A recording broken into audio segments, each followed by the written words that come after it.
உயிர்த்த இயேசுவின் வல்லமை.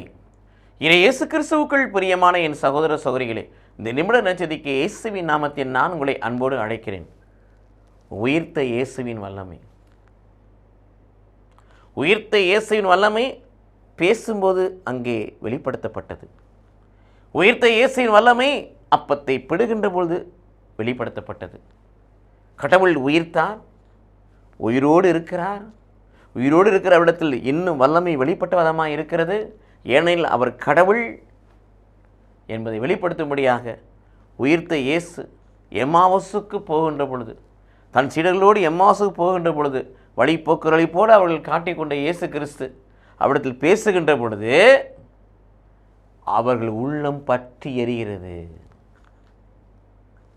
இயேசு பேசும்பொழுது உயிர்த்த இயேசுவின் வல்லமை வெளிப்படும் விதமாக அவருடைய உள்ளங்கள் பற்றி எரிந்தது. மறைநூலை பற்றி, இறைவார்த்தை பற்றி சொல்லுகின்ற பொழுது, இறுதியாக வீட்டுக்கு சென்று கொள்ளும்போது அப்பத்தை பிடுகின்ற பொழுது அவர்கள் கண்கள் திறக்கப்பட்டு இவர்தான் இயேசு என்பதை அவர்கள் காணும்படியாக கடவுள் செய்தார். அப்பம் பிடுகின்ற பொழுது கண்கள் திறக்கப்பட்டது. உயிர்த்த இயேசுவின் வல்லமை பிடுகின்ற பொழுது அவருடைய கண்கள் திறக்கும்படியாக, பேசுகின்ற பொழுது அவள் இதயம் பற்றி எரியும்படியாக செய்தது. அதே அனுபவம் தான் இந்த திருப்பலியில் இன்றும் நடக்கிறது. உங்களுக்காக அப்பம் பிடுவதற்கு முன்பதாக இறை வார்த்தை பிட்டு வைக்கப்படுகின்ற பொழுது இறை வார்த்தையினால் நம்ம உள்ளங்கள் பற்றி எரியட்டும்.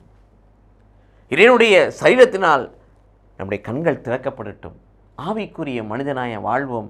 அவனுடைய ஆசிரியை நிறைவாய் பெற்றுக்கொள்வோம். ஆமீன்.